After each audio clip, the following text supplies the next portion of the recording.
Tara po, i-testing po natin kung ano magagawa ng 800 to 1000 watts na motor at saka 2000 watts na controller. Tara, testingin natin. At saka ito po pala, may voltmeter na po siya. Ayan o. Pakita ko po.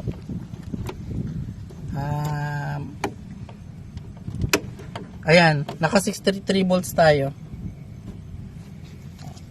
Ayan po. So, tara po. So, dito muna tayo. Mag-start muna tayo dito sa 40. Ay, sa 20. Ayan, 20. Nasa 20 tayo. So, 22 kph. Ayan. 23 km per hour. Gawin natin sa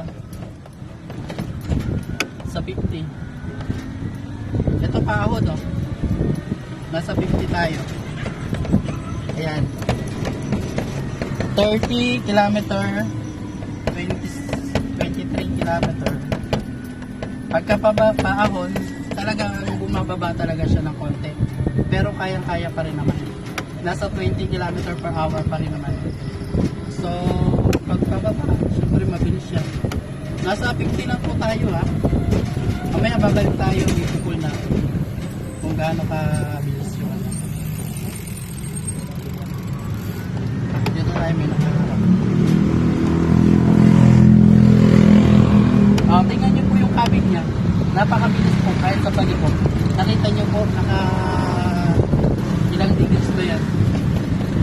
Yan. So, laksin natin. Ayan. Nag-stop tayo sa may paahon. Yan. Bumababa, pero pagka halimbawa nasa tuktukan na, yung voltmeter niya, babalik din po yan. Ayan o. Balik na ulit. Yan po ang top speed. Ang top speed po niya, dito tayo sa patag. Ayan, para makita nyo po. Ayan. Pwede nyo tingnan, sir. 42 km per hour. Ayan. Sa patag po yan. Ayan, 42 km per hour. So, ayan po yung nagagawa ng 800 to 1000 watts. Ganyan po yung speed niya. So, nakikipag-racing po siya sa bisikleta. Parang mas mabilis ata yung bisikleta. Kasi nung sakay natin, 200 na tayo. Ayan po, ang kagandahan na ito, mabilis niliko. Wow. Diba? Hindi ka nakakatras. Pagliko mo mismo, yun na yun. Hindi ka nakakatras. Hindi ka tulad ng version 3 at saka version 2. Hindi pa matras pagliliko ka. Ayan. Ayan po. 42 km per hour. Ayan.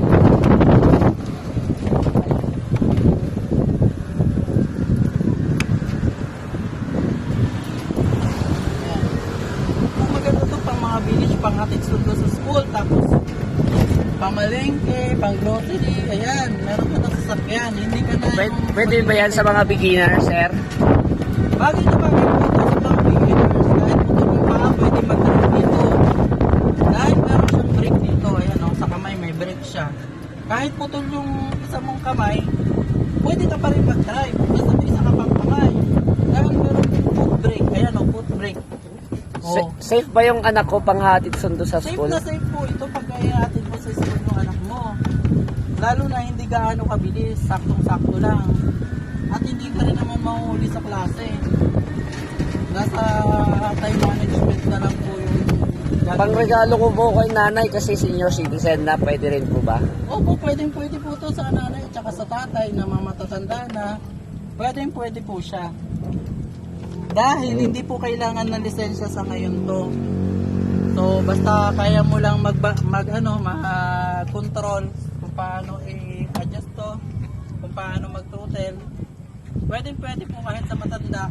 Kahit po yung yung putol yung isang paa at saka isang kamay, pwede po siya mag-drive.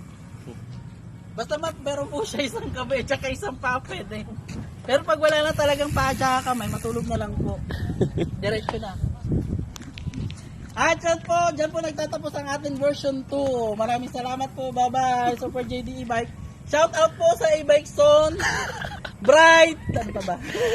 At dyan po ang Ito. At yun po ang pag nagtatapos ang ating version 2. So, follow nyo po ako sa aking Facebook account, Jayper Pacaanas, may YouTube channel, e-bike live, tapos yun sa may Hackerspace sa page ko. Maraming salamat po. Bye-bye. At saka meron pa pala, follow nyo rin yung ano namin, page namin sa Super JD E-Bike Quezon City at saka Super JD E-Bike Taguig Branch. Maraming salamat po. Shout out po kay Sir Darren, kay Rose, kay Sakang. Nakakalimutan ko na yung pangalan mo. Ayaw talaga kami na doon. Sakang na lang. Hazel.